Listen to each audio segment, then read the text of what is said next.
Thank you. Um, yeah, so let's get into it. What specifically are you interested in, or Cool. what's your context? So a little bit about me. I started working for Code Wars in March. Hmm. So I'm on their marketing team, have zero code experience. So a lot of this is a little bit Greek to me, but one of our developers shared your essay in our Slack and thought it would be like a fun article idea. And like my eyes lit up because while I don't really understand, well, I don't understand coding yet a lot, I do understand like learning concepts and like how to get people engaged. And I thought this would be something that could be really useful for our audience and also like something that could be useful to myself. And I kind of just wanted to talk to you and get to know more about it, how you got Okay. started. So that's really all about me. This is for like a blog Yeah. writing kind of purpose. Is it so? What's the relationship between Qualified and Code Wars? Um, so it started out as Code Wars, but then we use the technology on Qualified for developer assessments. Ah, So Code Wars kind of birthed Qualified in a way. okay, okay, all right. Yeah. I wasn't aware of the thing. Okay, so maybe a bit of background about me, and then you can sort of ask more whatever suits your fancy. So I originally from Singapore, uh, went to the States for college, and did my first career in finance, mostly in trading and investment banking. And then at about age 30, I burned out of finance, mostly, yeah, for a number of reasons. Let's just say Yeah. I burned out, and decided to change careers to tech. I definitely had backup, so it wasn't like a hugely risky decision because like if I failed in my career transition, I could always go back to finance. But I really wanted to take a shot just because I felt like I might enjoy it better, and it turned out to be correct. And so switched to finance, and that took about a year of self-learning and teaching, and also attending a boot camp, and then starting as a software engineer. And that's been the story for the past 7 or so years. um, I think, and mostly like I wrote that essay based out of my reflection on the difference between my finance career and my tech career, and why my tech career was going so much better than my finance career. So in finance, there's a lot of secrecy. It's a zero sum game. If I win, you lose, that kind of thing. Yeah. And I think I'm intelligent, and like I can like learn stuff, but like at the same time, like it didn't feel good. I didn't feel like I had many friends that I could share openly with.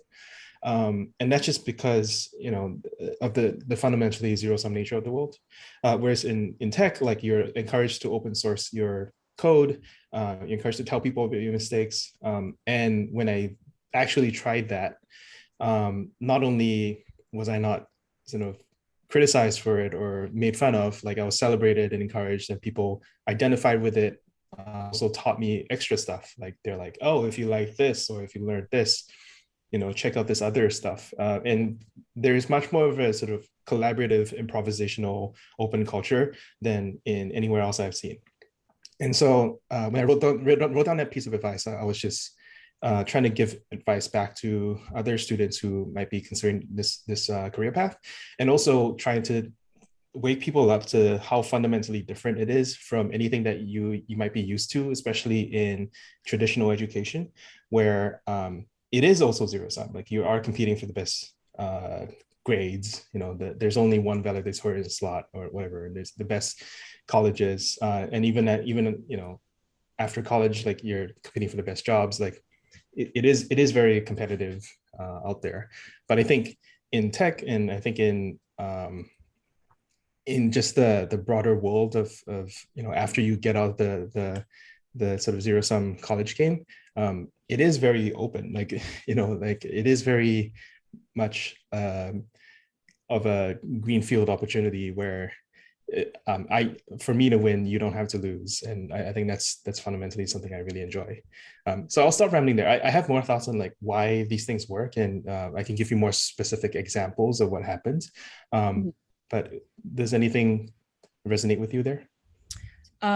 Yes. Before I started this job, I was sort of, well, I still am, but like extraordinarily intimidated by the whole tech world because I was just knew nothing about it. the more I've been speaking to people and like hanging out on social media, um, it is like the most communal and like educational community I've ever seen. Like everyone literally just wants to help each other. Mhm. And it kind of just makes me scratch my head like, why is it clicking? I mean, the whole open source ethos, obviously, but why don't more industries sort of, like just take this Yeah. concept with open arms? It's wild to me. But yeah, that I think it's been the most fun thing I've noticed so It far. is And pretty fun. it makes like these conversations a lot easier because while someone may be like, oh wow, they don't really know that much, you're not gonna be like, oh, you're an idiot because you don't know this. So it's, I don't know, that does Well, resonate with me and it's kind of beautiful. And I think it lends itself to learning in public perfectly. yeah. Yeah, it does. It does. So I will say, I definitely think it's the whole zero sum thing, right? Like Mhm. computer, soft, like let's say computer science as an industry is maybe 60 years old. Software engineering is maybe 30, 40 years old. Um, Whereas you're competing, like if you're in the medical field, like, think about the high paid industries, right? Like medical field or accounting, finance, all these, like these are hundreds and hundreds of years old. So there's just that much more that is already known, whereas in software we're still discovering a lot of things, and it's still very common for like a teenager to come out and blow everyone away with some new idea that no one thought of before. Yeah. That sort of thing rarely happens in like the hard sciences and stuff like that anymore, even in other forms of engineering. So I just think like we are in a special time that yeah, it is positive sum, and it doesn't always work that way, right? So even within software, even within tech, there are places that are relatively more closed off, and you only run into them um, maybe later on in your career, where you start to run into the not so loud parts of of tech, where they can be a bit more conservative, and I've definitely started to run into some of those, and it's not as nice. Like you feel like you feel one way about tech, and you assume that what you see online is everything, and then you discover like nope, there's still very conservative parts of the industry. Yeah. How do you think that this, I actually was going to ask this later, but I'll bring it up now, is I watched your, um, the words leaving me, the video where you're talking about learning in public. It was a recorded Zoom call. It was about an hour long. You watched the whole thing? I Jeez. did. I did. I I wanted to should be a little re-record that prepared. because it doesn't have my face, doesn't have the audience. So basically, that was the backup thing, and yeah, it was really bad. But no, I Oh my appreciate gosh, that. no, I learned so much. I felt like I had a better understanding, like a baseline of like what we could talk about today. So Yeah, great job. Um, and so while I was watching, listening to that, you talked about like regular learning in public and then advanced learning in public. And these, oh no, is that still relevant? no, it is. It's super Okay, great. relevant. So I mean, I I wrote a book about it. I have a Mhm. community that I meet with every week. It's yeah, it's this thing is endlessly deep, right? Like it starts with the blog post, it starts with the motivation, and then there's all these techniques that you develop over time, in more philosophy that I wish I could lay on to people, but you don't want to go too strong on the first encounter. Yeah. Um, so when you get to like while you're describing the advanced learning in public, it Yeah. sounded like it turned it more into like a mentorship opportunity. Mhm. And you were just talking about how there's still, as you're becoming more experienced, you're running into these conservative areas of tech. Do you think that the more experienced or advanced folks get, the less likely they are to like be super vulnerable and still be willing to learn, or do they go straight teacher mode, or is this like a I know it all, I'm going to go and sort of be by myself? Does that make sense? I was wondering where Yeah. this switch was with Yeah. experience in that kind of situation with learning. I definitely think people, as they get more advanced in their careers, they tend to be less vulnerable. Some people do make an effort to stay open, but a lot of people close off just because that's how they view themselves differently when they're no longer a beginner. And so I think it it requires some amount of humility to say like, no, there's still things that I don't know, even if I have 10 years of experience in some area. And someone else coming along can just randomly blow my whole world up with some new insight. And that should be okay.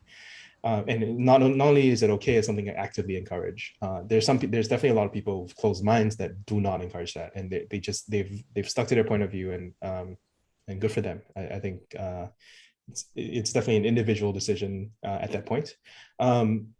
So yeah, I don't know. So like for me, the advanced stuff now these days tend towards more scalable methods of learning.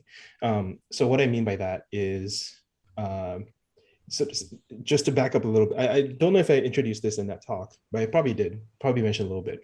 Why do we judge people by number of years of experience? It's basically because that's the sole sort of quantitative factor that everyone shares.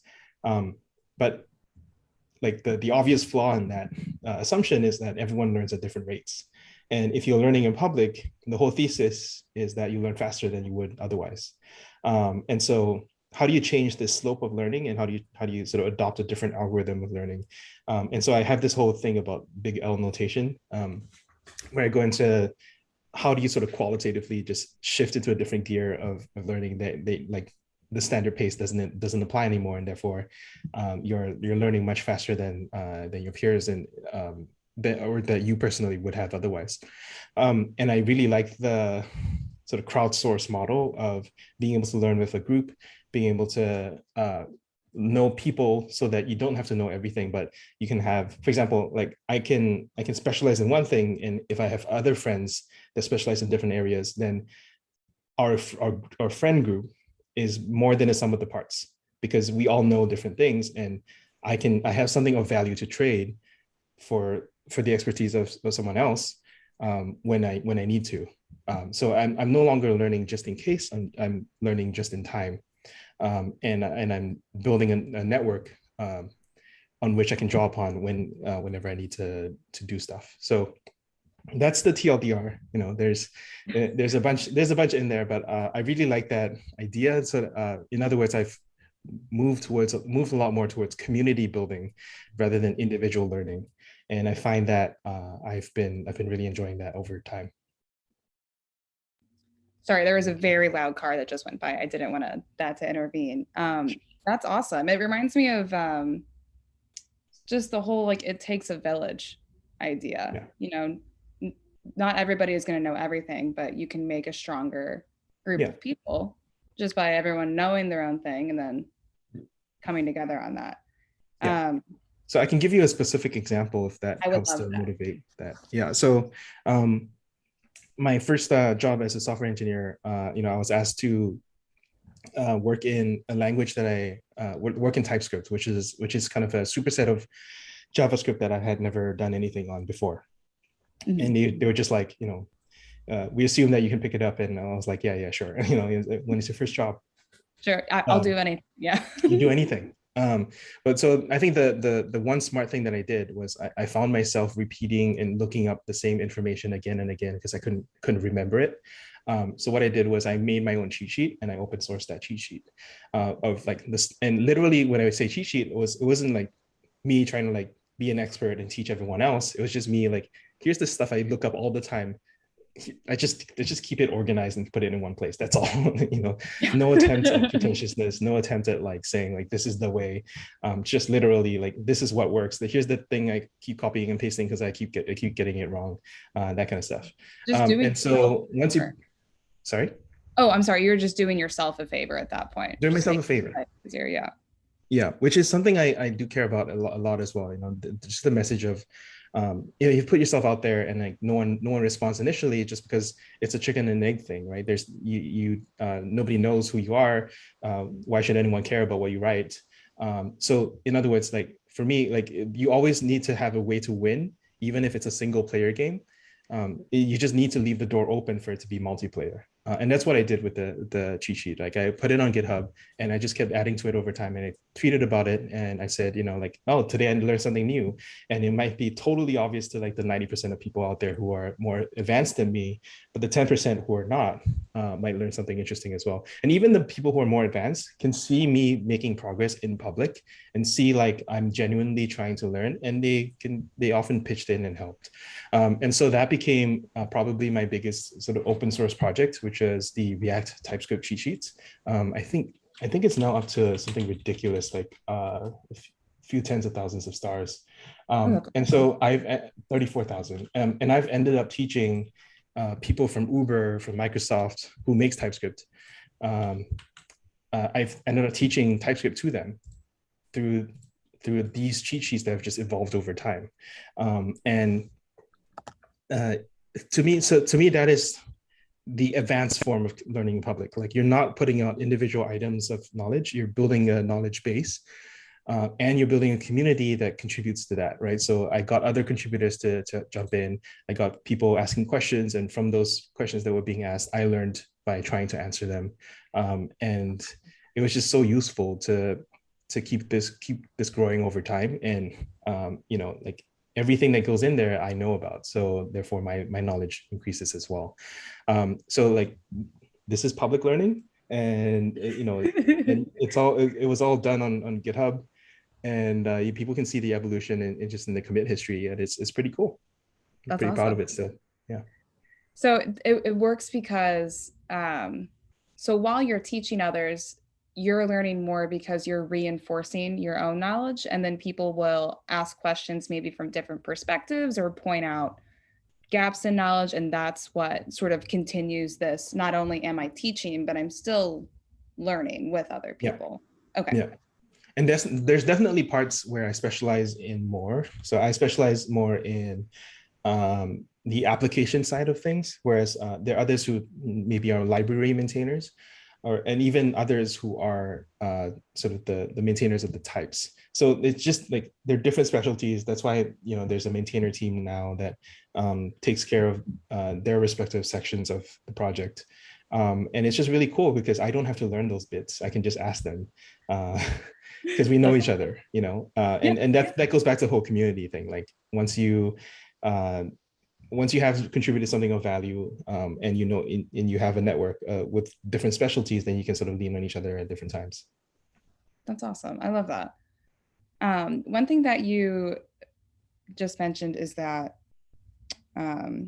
people can watch you, people that have more experience, watch you make the effort and watch you grow, which reminded me of something that you said in that video about how it's a great way for employers to find employees or sort of miss the whole interview process because you've sort of been like on a public interview the entire time. Yeah. In your opinion, what are the best strategies to go about learning in public, maybe with the end goals to getting a job? Like what ways can you learn in public to maybe position yourself to get a job that you want? There are a number of ways. So one of the more effective ones that I've seen is basically making a clone of the app that you're hopefully working on. So this one is not exactly a code related one, but you can kind of take the inspiration for this. So Nina for Airbnb, I think, is the name of the site. So this person, Nina, really wanted to work at Airbnb. And she was like, I'm from the Middle East. Airbnb is not in the Middle East. Here's what you're missing out on. So she built an Airbnb clone to really visualize that idea. Mm-hmm. And it's just crazy. Obviously, she got interviews with Airbnb. She ended up not taking that offer and going with someone else. But awesome. She got in the door. Yeah. She got noticed. So Nina for Airbnb.com. Just really breaking down the analysis, and you see examples of this from time to time, like people wanting to work for Spotify, going and sort of redesigning the Spotify interface. That is a very designer centric approach. For developers, sometimes you may want to talk about the architecture, right? How would you build the architecture today on your preferred stack, and explaining the technical choices. You don't have to be right. You just have to be obviously passionate about the thing, and And that already honestly gets you like ahead of like 90% of people. And then having really good defenses for making the choices that you made. And yeah, I mean, like I would hire anyone who like is passionate enough about that. Honestly, like I think a lot of times in people don't even know how to like apply for jobs that they want, because I think a lot of times the advice out there is just, it's a numbers game. Go apply to 10 jobs every day and see what Yeah. happens. But that just means you don't care about any individual job. You're just Want a trying to job. look for the first one that takes you. Mhm. So I'm much more of an advocate of the focused approach. When I started my job search for my first software job, I only applied for nine jobs, but each of them I could defend, and each of them I could have a stronger thesis on. And I think that both increases your opportunity of your chances of getting the job, but also increases your chances of being happy at the job once you get it. I will say that it ended up not working out for me because the job that I ended up in, that first job, overpromised in terms of what I would be doing, Yeah. and I did end up leaving about 8 months in. But you know, it's a You'll it's learn a something. it's a random, yeah. There's a lot of things that you don't know before you start day one, and so that's just how it is. But yeah, so ways to learn in public for getting a job specifically: clone the app, talk about technology behind the app. I do have another friend actually who did she really likes Spotify, so she did a Medium article on Spotify's recommendation algorithm. She was like, how is this so good? And she just did a bunch of research about it and did a really good write-up. And that got her an interview for sure. So just like, yeah, just show more attention than the vast majority of people, and it's not that hard. And and you get there. The other thing I really like is so that is very company specific, right? Mhm. Of like, I know exactly the kind of company I want. I'm just going to really target my attention to that. Sometimes you're not that company specific, and you just really want to work with a certain technology. And so just building a portfolio that kind of reflects that. And I don't like saying portfolio again, because it's very design focused. And a lot of developers are not design focused, right? Like it's like not where you should be standing out. So always call it about like a blog folio, like just thoughts, public thoughts about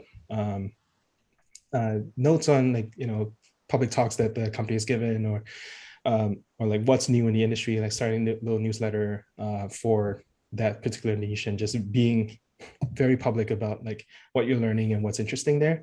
I think that is just a really easy way for people to follow along on like where you are at and what your rate of momentum is. And people often hire for high slope of learning, especially in juniors. So I do encourage people to do that. Okay. Yeah, Blogfolio. I like that. And you do make a great point of not everyone is super designer focused. So Yeah. I never really thought about that before. Because usually I thought it was pretty like blanket statement across the board, just have a portfolio. But when you describe it like that, there really is like a stark difference between how you present what you know. Yeah. Thank you for that. I had another question for you. Something else you had mentioned in that video is that learning in public is a soft skill. And while you're practicing learning in public, is that also a way for you to improve on other soft skills, like whether it be like writing things down, or you do a lot of talks, so like improving on like speaking skills, or like communication while you're like accepting criticism? Do you think that's a good way to like not only learn in public but also be a better soft have better soft skills in general? Yeah, I think so. Just not much to disagree with there. I think you definitely get it. What I will say is, not everyone needs to be so everyone understands that they would like to be better at speaking. Mhm. They don't have to do it for a living, which was what is somewhat partially what I ended up doing. But they need to be sufficient in being able to get their ideas across, get buy-in for their ideas. So there's one about communication, like achieving understanding, and then there's like another level of like achieving excitement or motivation of like, no, you don't not only understand what I'm going for, but like this is now like your next biggest project. Because that's so useful for hiring. That's so useful for getting resources on the things that you want to do. It's just a skill to get across. And sometimes I don't even think that it's speaking, because a lot of speakers will tell you they're actually better at speaking after writing and planning out what they want to do. So it's more just about clear communication in whatever mode of communication that you choose, whether it's writing, speaking, interpretive dance, whatever. Being able to drill down to like, what is the essence of the thing or idea that you really want to get across, and to make it interesting in as different ways as possible, based on the situation or context. So yeah, I think learning public is a great way to do that. I think it's a secondary goal, because again, like I advocate a very self-centered form of learning public, because I think if you start doing it for others, then it becomes very performative. And you start prioritizing what people want to see out of you rather than what you want to do. And I think that's a very dangerous path to go on that a lot of people get stuck in. I kind of call it the creator strange loop, because everyone there's a lowest common denominator, and it always gets you the most views, and everyone sort of has a bias towards that. But then you get stuck doing like intro content, crypto content, here's my salary over the past 6 months content, that kind of stuff that is very repetitive and not original. And I want more originality and depth in the stuff that we see out there. So I want to encourage people to do that and forge a path such that like it's actually something that people look up to, rather than sort of the mass market generic stuff that everyone always sees. Yeah, just the churn. What you're advocating for is at least like a personal experience, or prioritizing yourself over the idea of just content creation. Yeah. I know we are about at time. And I think you kind of covered this, but this should have been like one of my first questions. You mentioned that your transition from finance to tech sort of prompted you to start learning in public. What were the first just few things that you did? Yeah. Just to get yourself started? Yeah. Probably tweeting. Mm-hmm. Tweeting is a very easy one, just because the character limit actually is super helpful. Because it just like doesn't let you get in your head about like, oh, it has to be perfect before it goes out, because there's only so much that you can work on with that character count. But also, I think what is important is not just tweeting into the void, it's engaging in conversation with people that are actively working on stuff. So my term for this is picking up what others put down, right? Like having thoughtful responses, thoughtful questions on other experts, and eventually converting them. After sort of going back and forth for a while, they become your mentors unofficially, and then after you start getting some expertise, they become your peers and friends, right? Mm-hmm. That's like honestly like one of the most authentic ways to network. For me, I was in New York, and I was very unfulfilled at my day job, so I just got super active in the New York meetup scene. So if people are in some kind of tech hub, they can try to do that. Obviously, COVID has changed all of that and sort of hit a big reset on the whole meetup scene. But I think there's an opportunity now to restart things, as long as people feel safe enough to do that, because people have an inherent desire to meet up and chat and learn together in person. There's obviously online stuff, but it's just not as engaging because we're in Zoom calls all day long. So I mean, just kind of going through what I did. I also did the cheat sheet thing, which is super helpful. And then I started applying for talks. Basically, this is kind of the Cal Newport. So Cal Newport's the author of Deep Work, and just like a really interesting computer science professor, actually, but he's also a productivity guru. And he's like, try to go for something where there's a quality bar. There's a lot of like permissionless stuff, like tweeting is permissionless, blogging on like Dev2 or something is permissionless, but the forcing function of having to get past a gatekeeper to produce something of value to others is actually super helpful. And it can be annoying to run into gatekeepers, but sometimes they can give you quality feedback, or just the selectiveness of the process forces you to put in more effort than you would otherwise, which is very true for me. Like I need that to do good work. So for me, that worked out to applying for the most competitive highest profile conference that I could think of, which was React Rally at the time. That's the biggest React conference, and then just submitting the very best idea that I could possibly come up with for that talk. And I worked on that talk for 6 months, and that was my first conference talk ever, which unlocked all the subsequent. Like, I've probably done 50 talks now, but that was all downstream of the first talk that I did. Yeah. That's awesome. Congratulations on all the work you've been doing. Thank you. Yeah, I mean, I definitely think like I'm not done. So yeah, I see so many paths to success out there. It's just really inspiring for me to just like learn from other people. I will also point people to the final concept of learning gears. The idea that there's some phases in your life that you should be in explorer mode, just going wide and not super deep. And there are others phases in your life where you should be going super deep. And understanding like and making it be okay that you behave differently in different periods of your life. Like there's no one way to always be all the time to maximize your growth. Like sometimes you're just like, you got to take it easy. Yeah, I mean, otherwise what? I mean, burnout. Mm-hmm. Yeah, totally. Well, thank you. I see we are at time and I don't want to take up any more of your day. No. But again, this is awesome. Thank you so much. I feel like I am ready to explain Learn in Public a little bit. Yeah. So, if you want I know I think you're writing this up. If you want me to review it, I can definitely do that. Yeah, I also have a chapter in my book that is actually public with more thoughts. So I'll send that to you because it has more things that I just don't get to in a normal sort of 30-minute conversation. Right. But I think it's super important, like the psychological basis of why this thing works. And for me, once I understood that, I was like, okay, like there's actually no way else to do this. So cool. Yeah, that would be awesome. Much appreciated. In the chat. Cool. Anything else, Alan? I think that's it. Do you have anything else for me? No, I'm excited to see what this piece becomes. I always like the mission of gamified learning. It's always a fun way to do these things. And yeah, if there's anything else that can be helpful to your audience, let me know. Okay, awesome. Thanks, Sean. I appreciate it. Yeah. Have a good long weekend. Do something fun or sleep. Or just sleep in. Exactly. Yeah. All right. See you. All right. Have a good one.